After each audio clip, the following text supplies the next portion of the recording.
Welcome to study abroad बारी। If you are new to my channel, my name is Mohsin Malik. आज मैं आपको बताऊंगा कि माल्टा का जो वर्क परमिट है, ये अगर आप इंटेंशन रखते हैं ले और यूरोप में आए तो इसमें आपको डिसएडवांटेजेस क्या मिलते हैं या इसके जो ड्रॉबैक्स हैं वो क्या हैं कंपैरेटिवली बाकी यूरोपियन कंट्रीज़ के। जैसा कि अगर आप बाकी यूरोपियन कंट्रीज़ की बात करें तो आपको ये राइट होता है कि आप अपनी फैमिलीज़ को बुला सकते हैं, अपने बच्चों को बुला सकते हैं। बल्कि कई यूरोपियन मुल्क जो हैं वो आपके बच्चों को फ्री स्कूलिंग प्रोवाइड करते हैं, ऑलमोस्ट फ्री मेडिकल की फैसिलिटी प्रोवाइड करते हैं। तो इसके बरक्स हम देखते हैं कि माल्टा जो है वो ना तो जो इंटरनेशनल माइग्रेंट्स हैं आते हैं काम करते हैं उनको बच्चे बुलाने की आसानी पैदा करते हैं, और अगर बच्चे वो बुला भी लें समहाउ स्ट्रगल करने के बाद, जैसे इंडियंस हैं एम्बेसी अपने मुल्क में है उनकी और वो वहाँ से ही अप्लाई करते हैं और अपने बच्चों को साथ लेके भी आ जाते हैं, या अगर माल्टा में पहुँचने के बाद वो अपने बच्चों को बाद में भी बुला लेते हैं। इसके लिए बहुत बड़ी स्टेटमेंट रिक्वायर होती है क्योंकि माइग्रेंट वर्कर की सैलरी कम होती है, जिस वजह से वो बड़ी स्टेटमेंट शो नहीं कर पाते और अपनी फैमिली को बुला नहीं सकते।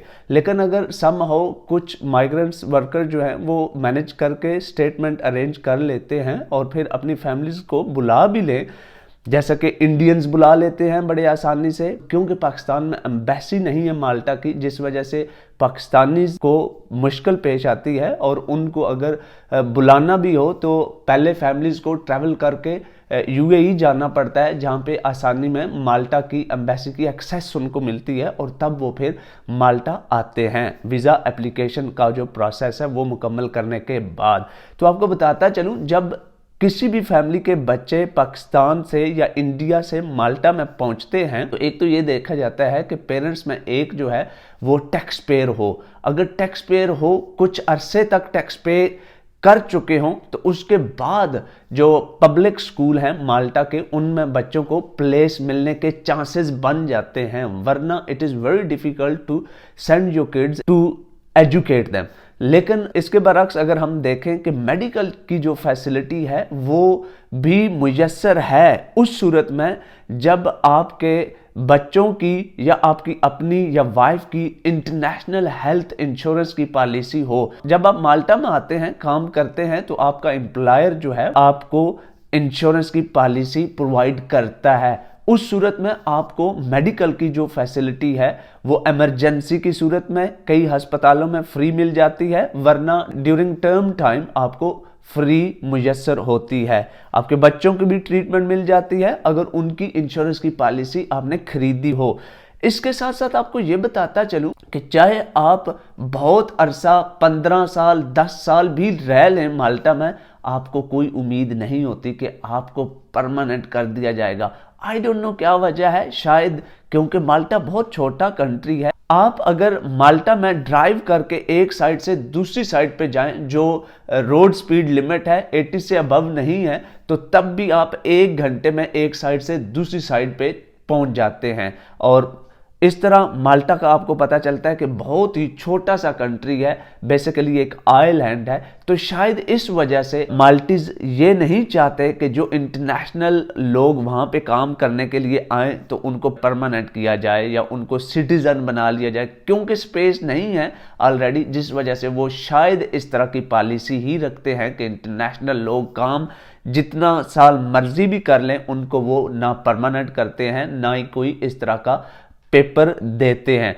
हर जो भी वर्कर आता है उसको 1 साल का ही परमिट दिया जाता है। इसका ये सबसे बड़ा डिसएडवांटेज है कि किसी भी यूरोपियन मुल्क में इंसान अगर काम की घर से आता है तो 1 साल का वर्क परमिट जो है वो ही दिया जाता है। 1 साल के बाद उसको दोबारा रीन्यू करवाना होता है। उसके भी कुछ पैरामीटर्स हैं जो फॉलो करने होते हैं, जैसा कि मेडिकल है वो भी करवाना होता है, इंश्योरेंस की पॉलिसी भी रीन्यू करवानी होती है। तो ये चीज़ें बाकी आपके एम्प्लॉयर से कुछ डॉक्यूमेंट रिक्वायर किए जाते हैं, तो इस तरह दोबारा से आपने एप्लीकेशन डालनी होती है, जो कि इतनी मुश्किल नहीं है। अगर आपके पास ये सारे डॉक्यूमेंट्स हों तो आप अपना परमिट जो है वो रिन्यू करवा के दोबारा से अपना शुरू कर लेते हैं। और इस तरह आप माल्टा में स्टे करते हैं। लोग जो हैं वो 10-10, 12-12 साल भी वहाँ पे रहने के बावजूद पक्के नहीं होते। माल्टीज गवर्नमेंट उनको स्टे नहीं देती, बल्कि वो फिर भी टेम्परेरी परमिट जो 1 साल का ही दौरानिया होता है उस पे ही रहते हैं और इवेंचुअली उनको अपने मुल्क को ही लौटना होता है या यूरोपियन जो बाकी मुल्क हैं उनमें चले जाते हैं और वहाँ पे अपने आप को सेटल करते हैं सामो।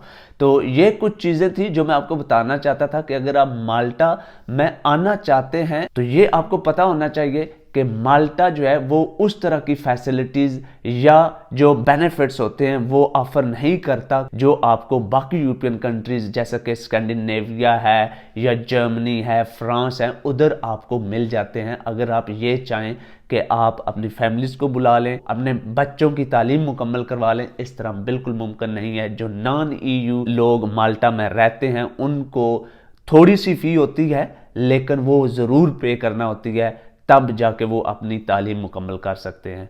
लेकिन मेडिकल की फैसिलिटी मिल जाती है। बाकी बहुत ही मुश्किल होता है क्योंकि सैलरीज लोगों की बहुत कम है, जिस वजह से वो अपनी फैमिलीज़ को नहीं बुला सकते। अगर बुला सकते हैं तो वो उनको सरवाइव नहीं करवा सकते क्योंकि सैलरीज कम होती है और बड़ा बजट रिक्वायर होता है किसी भी फैमिली को वहाँ पे रन करने के लिए। आई होप कि आपको मेरी वीडियो अच्छी लगी होगी और अगर अच्छी लगी है तो मेरे चैनल को ज़रूर सब्सक्राइब कर लें और इसको लाइक भी करें, दोस्तों के साथ शेयर भी करें और मैं आपको नेक्स्ट वीडियो में दोबारा हाजिर हूँगा। Thanks for watching.